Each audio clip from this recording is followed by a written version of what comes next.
আপনারা তো অ্যাকশন নিতে বুঝলাম, আপনারা তো ইনকোয়ারি করতে করছেন, ইনকোয়ারি এবং দিলেন না কেন?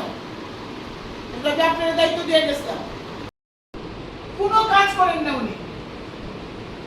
এত ওয়ার্থলেস এসডিএম আমার জীবনে আমি দেখছি না। ওনার লজ্জাও নাই, অনুভূতি নাই, মানবিকতা নাই। ওপিডিতে বয়, হি ক্যানট ইগনোর ইট। ছুটিতে দেখে দেখে ওপিডিতে বয়, যদি ওপিডির কোনো ওষুধের রিঅ্যাকশন হয় তাকে তো দেখাবো তাকে ছুটিতে আছে। ডাইরেক্টর এগো শুনলে তাদের পালায় জায়গা। এবং আজকে আমি জানি, আমি যদি দেখেন ফোন ওপিডিতে প্রেসক্রিপশন হয় মেডিসিনে, সন্ধ্যাবেলায় তাদের কাইটা দেয়। What is this? আমি ত্রিপুরার সবচেয়ে বড় মেডিসিনের ডাক্তার, এটি করেন তাই পেশেন্ট পার্টি আমার কাছে যায়, আই এম হেল্পলেস, আমি কি করব? আরেকটা খবর, আপনি যখন আপনার যদি ওপিডিটাকে যেদিন দালাল চক্র ভর্তি থাকে হাসপাতালে,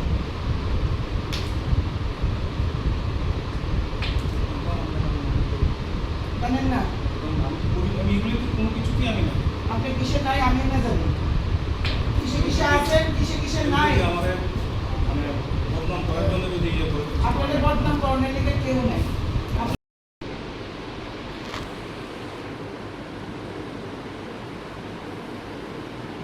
একটা মানুষ এমন হইতে পারে, ডাক্তার তো বাদ দেন, ডাক্তার তো বহুত নেয় মানুষের সেবা করবো।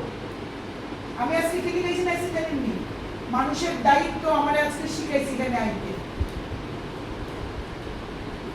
আর এই ছেলেগুলিকে দেখেন কতটা পরিশ্রম করে।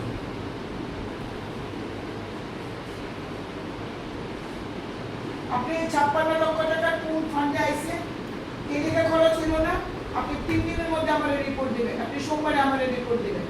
কোন ফান্ডে আইছে টাকা 56 লক্ষ টাকা, কেন ইউটিলাইজ হইছে না, এই টোটাল রিপোর্ট আপনি আমার সোমবার দিন দিবেন। আর ওই দুইজনের শোকজ করবেন, সমীর বাবুরে এবং কি সিনহা, প্রশান্ত সিনহা আর বিক্রমজিৎ পাল। এগুলি সোমবার দিন আপনি আমার কাছে দিবেন একটা copy to honourable chief whip for necessary action. এই তিনটা কাগজ আপনি আমাদের সোমবার দিয়ে দিবেন।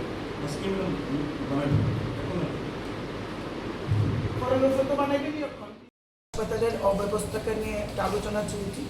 পাশাপাশি পেশেন্টরা আমার কাছে সরাসরি আসেন, কারণ পেশেন্টের কাছে এমএলএর থেকে দিদি বেশি। এটা দুঃখের কথা বলেন। অনেকদিন আমি এসডিএমও সাহেবকে বলেছি, তিনি কি শুনেন কি বুঝেন কিছু জানি না। আজকে হঠাৎ আমি ভিজিট করলাম, কারণ আমি খবর পেয়েছি ডাইরেক্টর যখন আসেন শুনলে তিনি সরে যান। হাসপাতালের থেকে উনি না বলেন, আবার ছুটিতে থেকে তিনি ওপিডি করেন। অনেক অব্যবস্থা, অরাজকতা চলছে হাসপাতালে, অভিভাবক শূন্য, মানুষের কষ্ট, মানুষের ভোগান্তি, এই বিষয়গুলো সরজমিনে দেখার জন্য আমি এসেছি। এসে দেখি ডক্টর সমীর দেববর্মা অনুপস্থিত, without any application, without any notice. এখানে অনুপস্থিত যিনি আয়ুষ্মান ভারতের মেইন কাজ যিনি করেন তিনি অনুপস্থিত, কোনো ছুটির কোনো অ্যাপ্লিকেশন নেই, কিছু নেই। এরকমভাবে প্রত্যেকটি ব্যাপারে আমি এসডিএমওকে প্রশ্ন করায় তিনি কোনো সদুত্তর দিতে পারেননি। এবং তিনি নিজেও আউটডোরে পেশেন্ট দেখার জন্য ব্যস্ত হয়ে থাকেন, অ্যাডমিনিস্ট্রেশন দেখেন না। এবং বেশিরভাগ পেশেন্ট তিনি তার ব্যক্তিগত কোয়ার্টারে, মানে সরকারি কোয়ার্টারে বা ব্যক্তিগত কোনো স্থানে তিনি দেখেন। এইভাবে হাসপাতালে একটা নৈরাজ্যের পরিবেশ তৈরি হয়েছে। পত্র পত্রিকা, সোশ্যাল মিডিয়া এবং বিভিন্ন বৈদ্যুতিক চ্যানেলে আমি দেখে আমি আজকে এসেছি, এবং সত্যি আমি ঘটনার সত্যতা আমি পেয়েছি। পুরো বিষয়টা যারা যারা আজকে অনুপস্থিত, বিশেষ করে একজন এলডিসি যিনি আগরতলা থেকে আসেন, শামসিনা, প্রশান্ত সিনহা বা শামসিনা, এদের বিরুদ্ধে আজকে আমি বলেছি শোকজ করতে।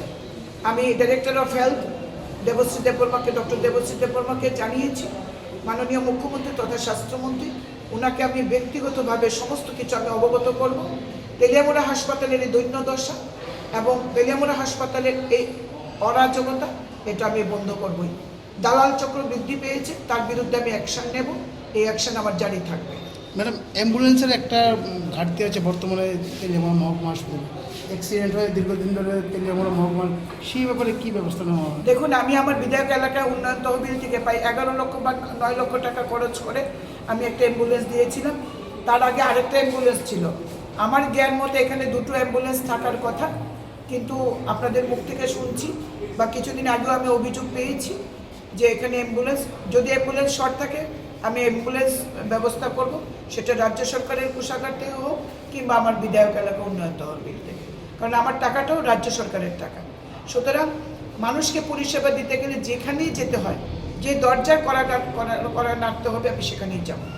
আরেকজন ড্রাইভার এখানে আছে তপন দাস, তাকে বদলি করে পানিশমেন্ট ট্রান্সফার করে মোহনপুর থেকে এখানে পাঠানো হয়েছে, মনু থেকে এখানে পাঠানো হয়েছে। তিনিও অ্যাম্বুলেন্সের গাড়ি চালাবেন না, তিনি নাকি শুধু অফিসের কাজ করার জন্য নাকি ওনার পোস্টে, উনি সদুত্তর দিতে পারেননি, এসডিএমও সদুত্তর দিতে পারেননি। পুরো বিষয়টা নিয়ে আমি কাজ করছি, পুরো বিষয়টা আমি রাজ্য সরকারকে জানাবো এবং যা যা করার সমস্ত ব্যবস্থা আমি করব। মানুষ সবার আগে, মানুষকে পরিষেবা আমার অঙ্গীকার।